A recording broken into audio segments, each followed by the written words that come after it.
చెప్పుకోబోయే కథ ఐదుగురు మూర్ఖులు. ఒకప్పుడు ఉజ్జయిని నగర రాజు చనిపోగా ఆయన కొడుకు మేధావంతుడనేవాడు పట్టాభిషేకం చేయించుకొని రాజయ్యాడు. అతను పేరుకు మాత్రమే మేధావంతుడు, తెలివితేటలకు వట్టి చవట. అతనికి సుబుద్ధి అనే బాల్యమిత్రుడు ఒకడుండేవాడు. వాడు కూడా పేరుకు తగ్గవాడు కాడు, ఎందుకంటే వాడికి కొంచెం కూడా బుద్ధి లేదు. మేధావంతుడి పట్టపురాణి మాత్రం పేరుకి తగ్గది. ఆమె పేరు సందేహి, ఆమెకన్నీ సందేహాలే. చచ్చిపోయిన రాజుగారికి సమర్థుడైన మంత్రి ఒకడుండేవాడు. ఆయన పేరు గుణపాలుడు. మేధావంతుడి పట్టాభిషేకం జరగగానే ఇక రాజ్యానికి రానున్నవి మంచి రోజులు కావని, సత్సంప్రదాయాలన్నీ పెద్దరాజుగారితోనే పోయాయని గ్రహించి గుణపాలుడు తన మంత్రి పదవికి రాజీనామా పెట్టి ఎక్కడో దూరంగా అరణ్యంలో ఆశ్రమం ఒకటి నిర్మించుకొని అందులో దైవధ్యానం చేసుకుంటూ నిశ్చింతగా ఉండిపోయాడు. గుణపాలుడు వెళ్ళిపోవటం మేధావంతుడికి కూడా సుఖంగానే ఉంది.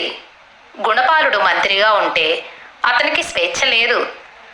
అందుచేత తన బాల్యమిత్రుడైన సుబుద్ధిని మంత్రిగా పెట్టుకొని మేధావంతుడు ఇష్టం వచ్చినట్లు రాజ్యం చేయసాగాడు. రాజు మంత్రి కలిసి చేసే పనులన్నీ సవికులకు వేళాకోళంగా ఉండేవి. వాళ్ళ తెలివి తక్కువతనం చూసి చాటుగా నవ్వుకునేవారు. ఒకరోజు మేధావంతుడి ఇంటికి వచ్చేసరికి భార్య సందేహి ఒక సందేహంతో భర్తకు ఎదురైంది. ఏమండి, మూర్ఖులంటే ఎవరు? వాళ్ళు ఎలా ఉంటారు? మీరు సభకు వెళ్ళిన సమయంలో ఎవరో మూర్ఖుడా అని మూర్ఖురాలా అని తిట్టుకోవడం వినిపించింది అన్నది సందేహి. మూర్ఖుడన్నమాట నేను చాలాసార్లు విన్నాను గాని మూర్ఖులు ఎలా ఉంటారో చూడలేదు. ఈ విషయం సుబుద్ధిని అడిగితే చెబుతాడులే అన్నాడు మేధావంతుడు. మర్నాడు సభలో సుబుద్ధిని చూడగానే మేధావంతుడికి సందేహి అడిగిన సందేహం జ్ఞాపకం వచ్చింది. అతను సుబుద్ధితో, మహామంత్రి, మూర్ఖులనబడేవారు ఎలా ఉంటారు? నాకు తెలుసుకోవాలని ఉంది, చెప్పు అన్నాడు.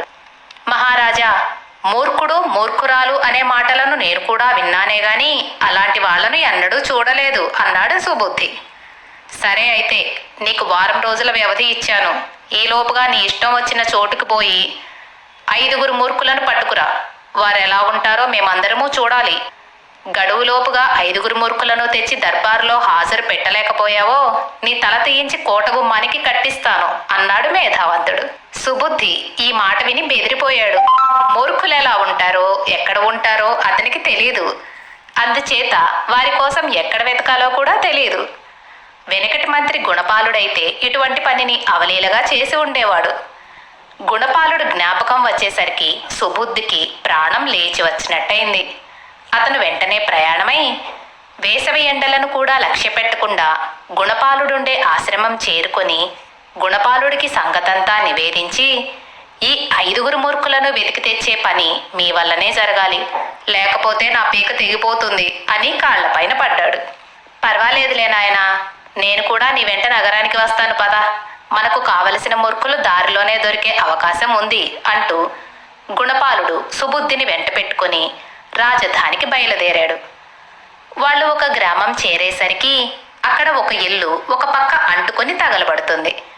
ఇల్లు గలవాడు 10 మందిని పిలిచి మంటలార్పడానికి బదులుగా ఇంటి రెండో పక్క కప్పు మీద ఇంత చమురు పోసి అంటిస్తున్నాడు. గుణపాలుడు అతన్ని చూసి, ఇల్లొక పక్క తగలబెడుతుంటే మంటలార్పక ఇంకో పక్క కూడా తగలబెడుతున్నావేమిటి అని అడిగాడు. ఆ మాత్రం కూడా తెలీదా? చూడబోతే మీరు చాలా అమాయకుల్లా కనిపిస్తున్నారు. ఉష్ణం ఉష్ణేన శీతలం అన్నాడు. మంటకు మంట చేరిస్తే తగలబడటం నిలిచిపోతుంది అన్నాడు ఇంటివాడు. మేం రాజధానికి పోతున్నాం, మా వెంట వస్తావా?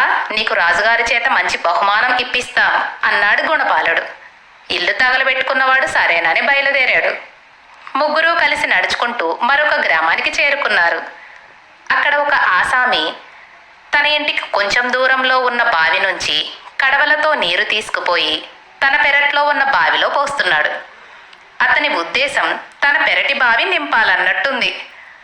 ఏమయ్యా, ఒక బావి నుంచి నీరు తీసుకుపోయి ఇంకో బావిలో పోస్తున్నావెందుకు అని గుణపాలుడు అడిగాడు. దానికి ఆ ఆసామి, ఏం చేయమంటారు, ఈ ఎండలకు మా పెరటి నుయ్యి ఎండిపోయింది. నా భార్య మహాబద్ధకస్తురాలు, నీళ్లు తేవడానికి ఇల్లు దాటిపోదు. అందుచేత విధి లేక దూరపు బావిలో నీరు తెచ్చి దొడ్డి బావిలో పోసుకుంటున్నాను అన్నాడు. మేం రాజధానికి పోతున్నాం, మా వెంట వస్తావా? రాజుగారి చేత నీకు మంచి బహుమానం ఇప్పిస్తాం అన్నాడు గుణపాలుడు. ఆ ఆసామి అందుకు సమ్మతించి వాళ్ళ వెంట బయలుదేరాడు. వాళ్ళు రాజధానిని సమీపిస్తుండగా సుబుద్ధి గుణపాలుడితో, బాబుగారు, మనం 2 మూర్ఖులునే కదా తీసుకుపోతున్నాం, రాజుగారు 5గురిని కదా తెమ్మన్నారు అన్నాడు. అంత పెద్ద రాజధానిలో మూర్ఖులకేం తక్కువ? మిగిలిన వాళ్ళు మనకు అక్కడే దొరుకుతారు. 5గురు మూర్ఖులను రాజుగారికి చూపించే పూచి నాది, సరేనా అన్నాడు గుణపాలుడు. 2 మూర్ఖులను వెంట పెట్టుకుని సుబుద్ధి గుణపాలుడు రాజుగారి దర్బారులోకి ప్రవేశించారు. మేధావంతుడు సుబుద్ధిని చూసి, అప్పుడే వచ్చేశావా? 5గురు మూర్ఖులను తెమ్మంటే 3గురినే తెచ్చావేం? ఓహో, పాత మంత్రి గారల్లే ఉందే, ఈయన కూడా మూర్ఖుడేనా అన్నాడు. సభికులు నవ్వుకున్నారు. సుబుద్ధి కంగారు పడుతూ, అంత మాట అనకండి మహారాజా, ఆయన సహాయంతోనే నేను ఈ మూర్ఖులిద్దరినీ తీసుకురాగలిగాను అన్నాడు. అయితే మిగతా 3 మూర్ఖులను తీసుకురానందుకు ఆయన తల తీయించాలా ఏం అన్నాడు మేధావంతుడు కోపంగా. తొందరపడకండి మహారాజా, మీకు కావలసిన 5గురు మూర్ఖులను చూపిస్తాను, మీరెరగని ఈ 2 గురించి వినండి అంటూ తన ఇల్లు తగలబెట్టుకున్న వాణ్ణి గురించి, నీళ్లు తెచ్చి బావిలో పోసిన వాణ్ణి గురించి వివరంగా చెప్పాడు గుణపాలుడు. ఆయన వాళ్ళ మూర్ఖత్వం వివరిస్తుంటే సభికులు విరగబడి నవ్వి చప్పట్లు కొట్టారు. మేధావంతుడికి ఇదేమీ నచ్చలేదు. అతను గుణపాలుణ్ణి, వాళ్ళ మాట సరే, మిగిలిన 3 మూర్ఖులను త్వరగా చూపండి అని తొందర చేశాడు. 3 మీకు తెలిసిన వారే, మీరు మూర్ఖులను చూస్తాను పట్టుకురమ్మంటే తగినట్టుగా సమాధానం చెప్పక తానై మూర్ఖులను వెతకనైనా లేక నా సహాయం కోరిన మీ మహామంత్రి ఒక మూర్ఖుడు. మూర్ఖులంటే ఎలా ఉంటారని అడిగిన మీ పట్టపుదేవి ఒక మూర్ఖురాలు.